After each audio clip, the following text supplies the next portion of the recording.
Hello, welcome back to the Chess Mindset. In this video, I'm going to be talking about a 2000 Elo puzzle that I came across during Puzzle Rush Survival. So this puzzle is going to be white to move, and it is going to be a very hard puzzle. So if you're up for the challenge, then pause the video right now and try to think about the solution. Alright, now let's talk about the solution to this puzzle.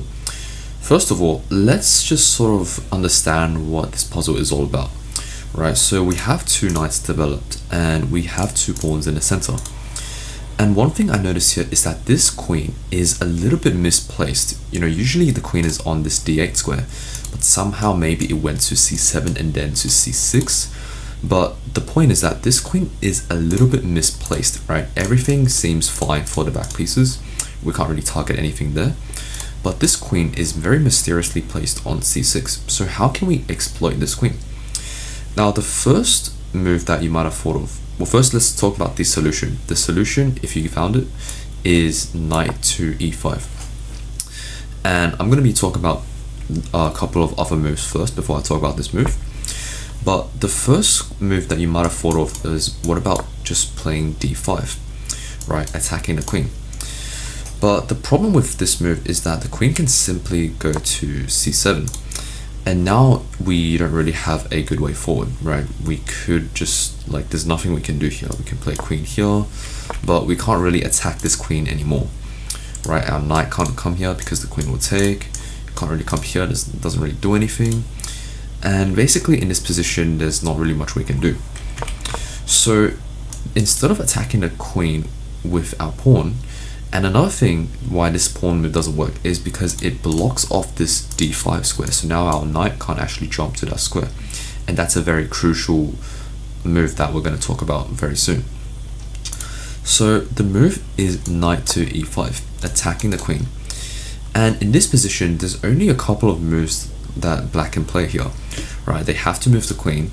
So where can they move the queen? Well, a natural square to move the queen might be something like this, right? So just queen to c7.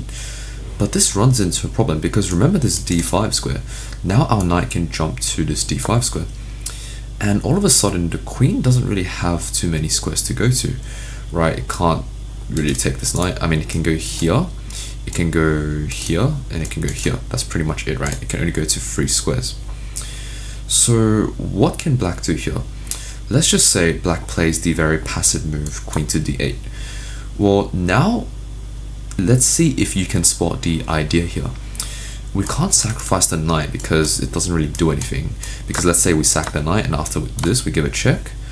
The problem is after, let's just say, king to g7, we don't really have a good way forward, right? Our knight can't really do anything here.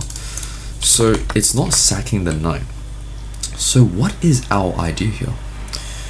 The idea is to play queen to c4, and all of a sudden it's pretty clear, right? We want to play a knight to c7, giving a fork to the king and rook, and then we can pick up the rook after, you know, something like this, right? So let's just say something like this, or not that, probably something like this. So the king has an escape square. Now we go knight to c7, right? If they take with the queen, then we just win a queen. So they have to move the king here, and then we can just take the rook and we're going to be up material.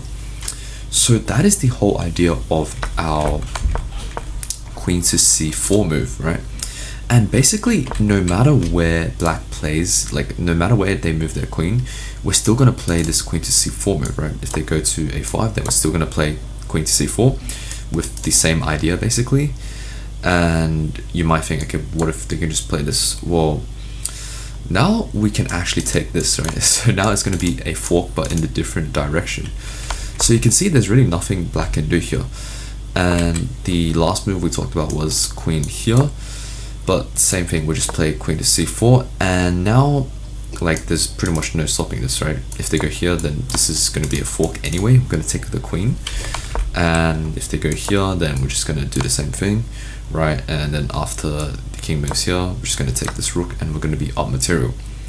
So that is the whole idea of this puzzle, right? And the reason this is a pretty hard puzzle, the reason why this is a 2000 Elo puzzle, is because ever since the starting position of the puzzle, we had to notice a crucial positional sort of inaccuracy in black's position, which is that this queen is very mysteriously placed on c6, which is just going to be vulnerable to knight jumps, right? Knight to e5, and then after the queen moves, let's just say here, I'm going to bring our other knight to d5, attacking the queen again, and basically wherever they go, if they play here, then that's even better for us. We don't need to play queen c4, we can just like do the fork straight away.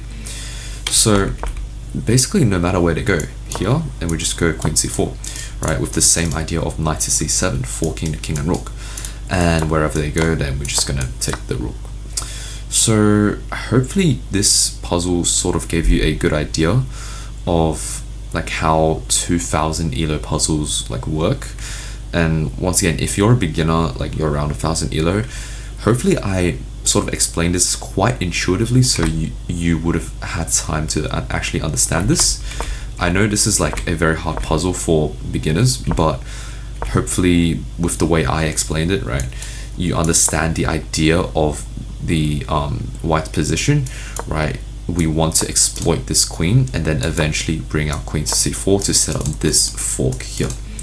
So if you enjoyed this video, be sure to like and subscribe. If you want to see more puzzles, then I'll be making more videos like this pretty soon.